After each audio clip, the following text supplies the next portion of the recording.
Well, I'm here finally. It's taken me a long time to begin this experiment, and I just went out of focus just then because I'm here in my own home studio. I'm sure you've heard lots of excuses as we've all stumbled through these various things, but I'm just happy to be here in the middle of Melbourne's sixth lockdown with case numbers nearly hitting 1,000. So I'm just grateful for so many things.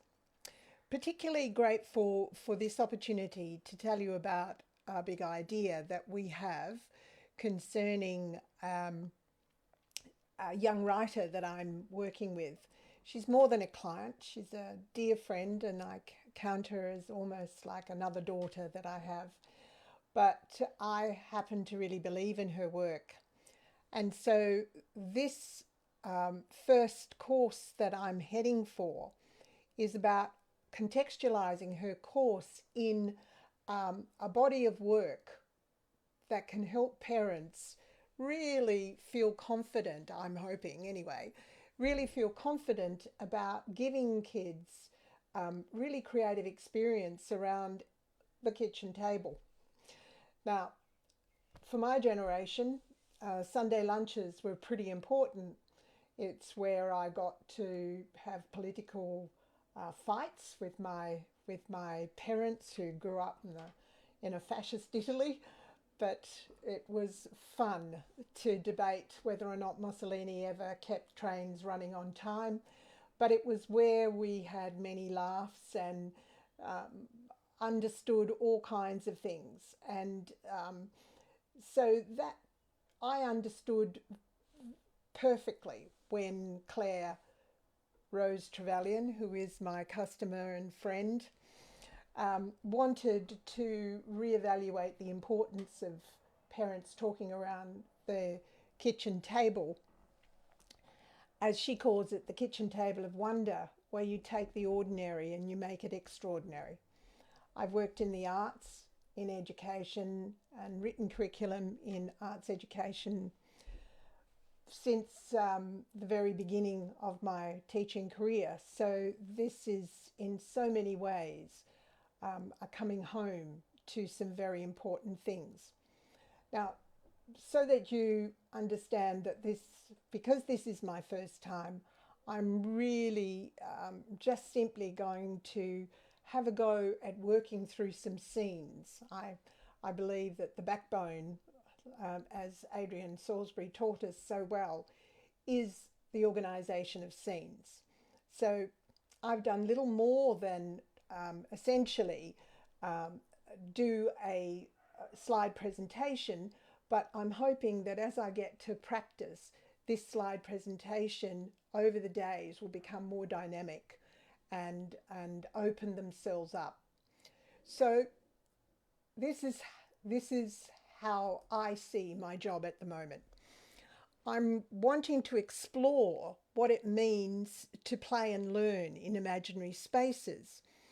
Now, we take this for granted, of course, because now we have, you know, mega entertainment companies that do this all the time. We also have live streaming, and you would have seen how much Netflix is now producing, and all kinds of streaming organizations are producing in this space.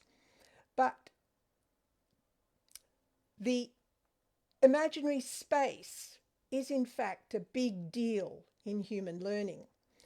Um, so much so that when Maria Montessori, who was born just down the road from my dad, um, in a different era before that, in the same part of the Adriatic coast in Italy, when she was a young doctor working in the slums of Rome, she understood that if you could get children to imagine, if you could get them into more flexible ways of working, it not only improved their chances educationally, it actually saved their lives. So for Montessori, she actually saw the imaginary space or the imaginary places that are attaching ourselves as what another professor of mine used to call a necessary fiction, a fiction that actually fed the soul as well as the mind. So how I want to explain this is in the following way.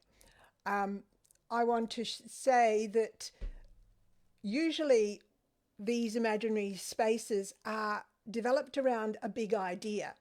In Claire's case, her big idea is this.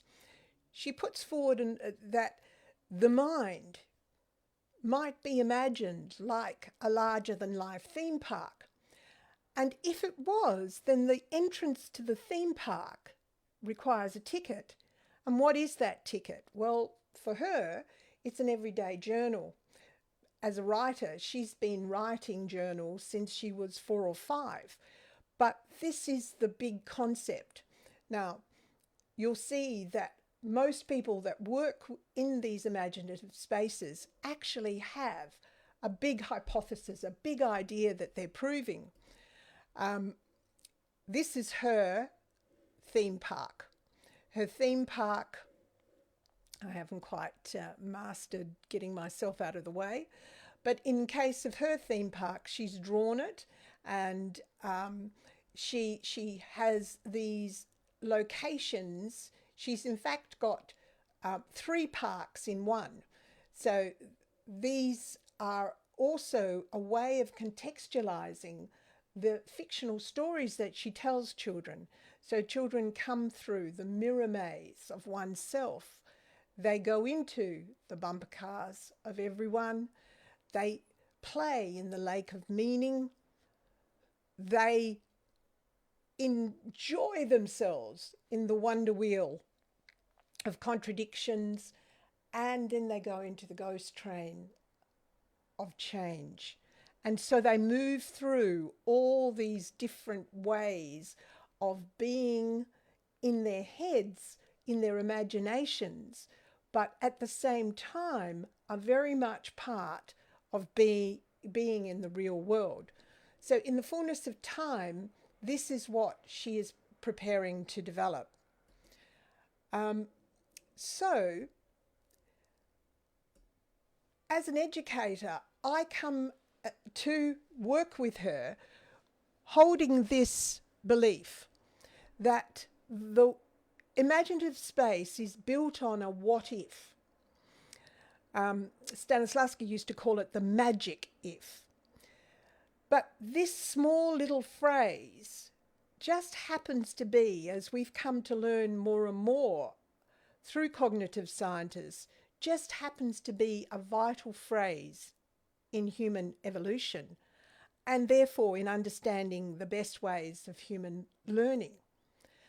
And why that's so is very complex, and we must, as educators and as parents, we don't need to give kids little glib answers at all. We can tell them, look, it is complicated to understand, but it's delicious in the execution. The what if makes all the difference to life. It makes all the difference to you in the world and the way you interact with it. So the next question that we try to pose, and we're moving into creating this wonderful resource for parents, is to say, well, does what if belong to the sciences, or does it belong to the artists? In our education system, particularly in Western education, we have, you might even say, proliferated the subjects, so that the famous saying that my primary school teaching friends would say, well, we don't teach subjects, we teach children. But nonetheless, there are all these bodies of knowledge now compartmentalized into these things called sciences, into these things called artists. And perhaps one of the best examples of someone who was both, of course, is Leonardo da Vinci, who was both the scientist, the engineer, and the artist. My experience in working with gifted children, for example, is that most gifted children are in fact eclectic. They hate making the decisions of whether or not they're artists or they're scientists. They actually like doing it all. And that the best fun that they can have is making the connections. And so I'm finding my experience with Claire in a similar way.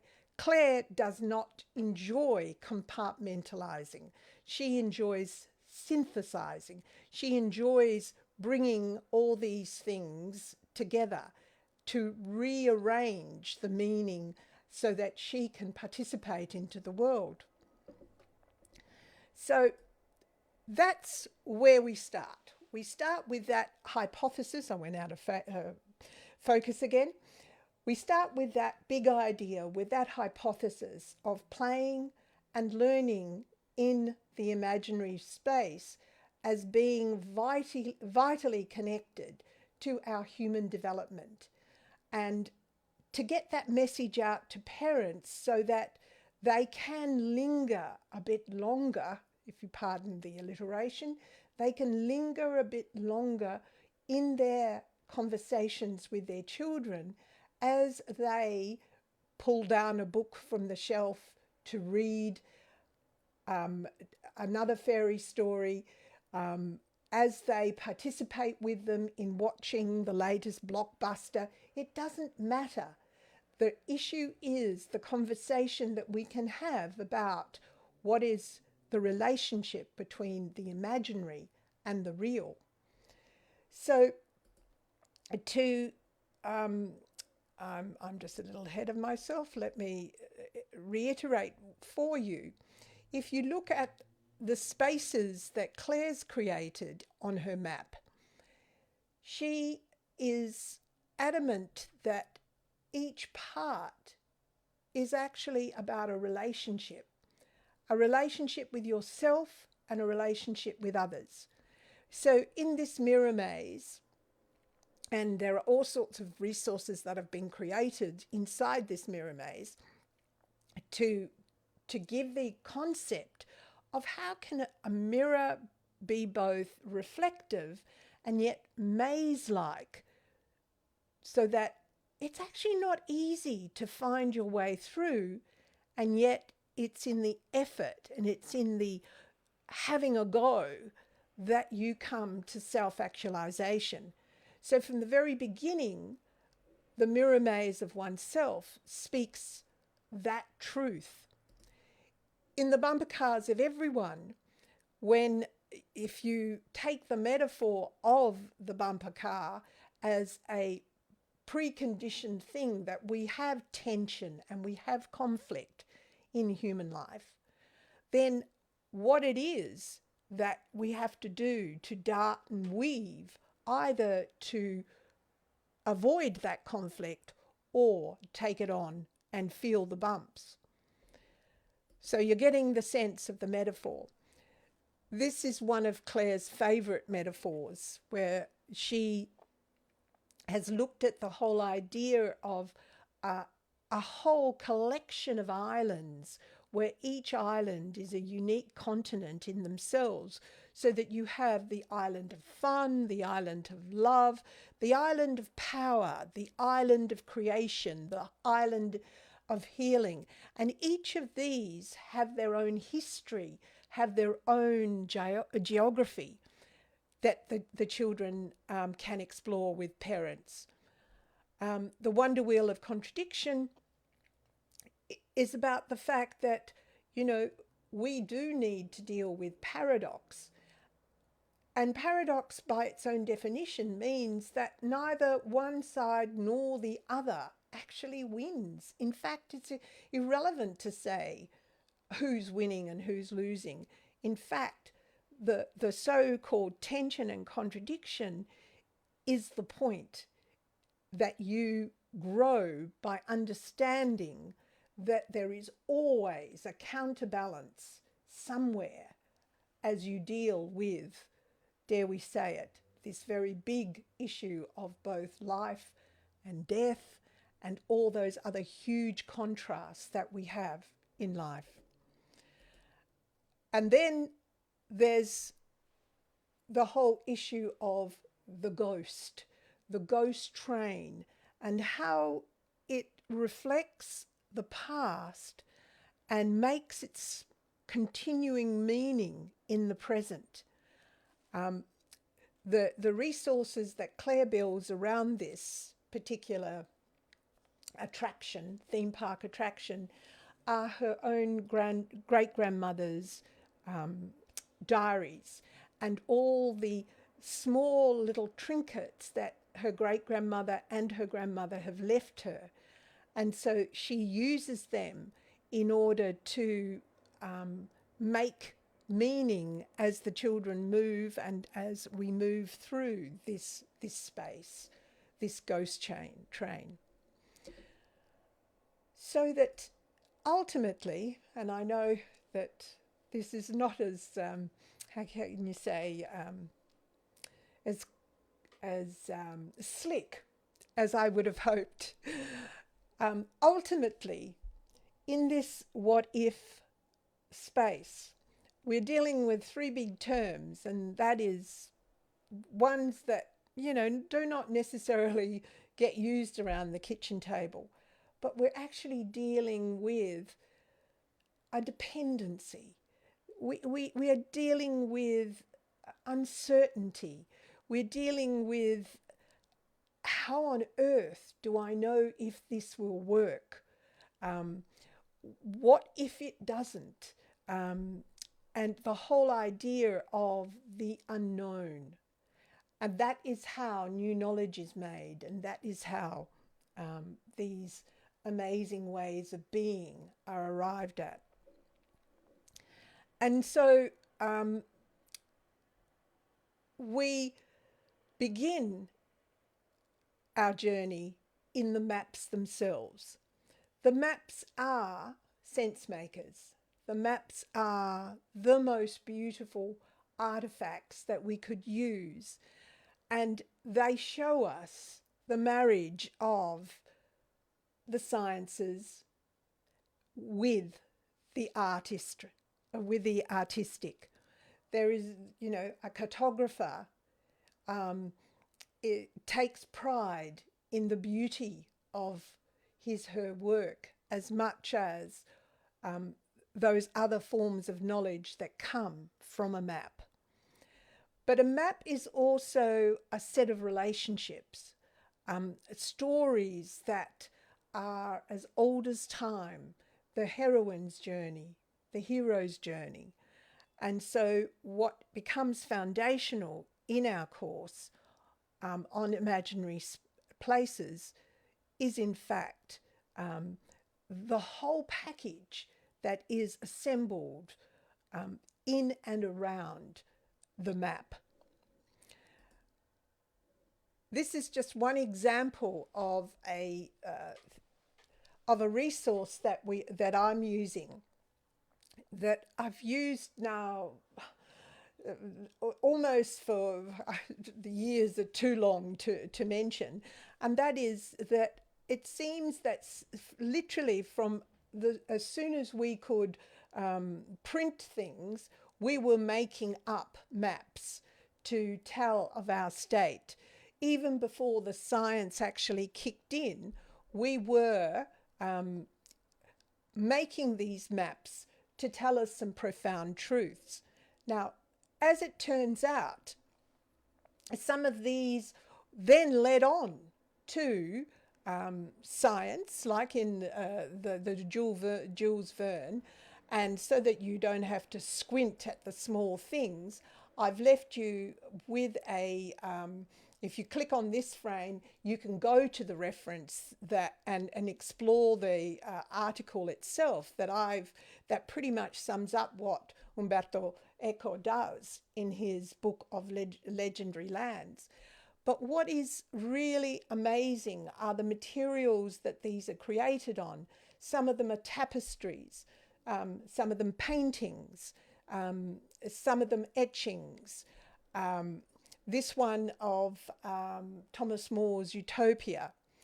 And that it was very interesting that from the very beginning of cartography, and this is, relatively not that far away, only a few hundred years ago, they began, of course, to draw the cosmos. They started to draw the galaxy itself. So in this profound space, this is a recent cover of the Economist.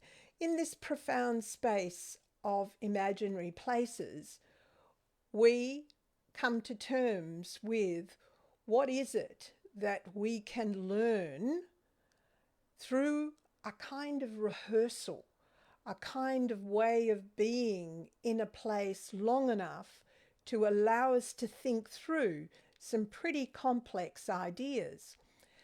And so that's what I'm hoping to do in our course, playing and learning in imaginary places, that it will give a parent, through using a simple artifact like a map, a way of tapping into some very profound ideas with their children. And ultimately, what really is persuasive, of course, are the stories themselves. It's well to remember how the story of what Alice found in Wonderland is still pertinent. It's the story that continues reverberating in our hearts and in our minds, so that we remember what was that Wonderland about. And so ultimately, my young writing, forgive me, I'm a little lost here. Ultimately, what, flashback here, what this contextualizes is in fact all of Claire's stories, that in the park she locates, and in the next presentation I'll show you how they link up to the stories and how we want to exploit that. But each of these attractions in the theme park holding together a big idea that what if the mind was a theme park? What if the mind had all these wonderful moments of attractions for us, where we could ferret out meanings? What if that was the case? Then how can we linger even longer by introducing some stories and characters and ideas to embody that space? So the intellect is always embodied and it's always interactive. Now, I hope that I'll get some feedback on just the concepts and the ideas at this stage. And as I said, at this stage, all I've done is a slide presentation, and I have an itchy lip. It doesn't show. I suppose I could stop and start. I have to work that out. But that ultimately, I am really thrilled to have done this course with Adrian Salisbury. I love the safe way in which he garners people's talent and honours that talent by giving us these safe spaces to explore in. So thank you, and thank you for the support that you give me, and I look forward to our next my next practice with you.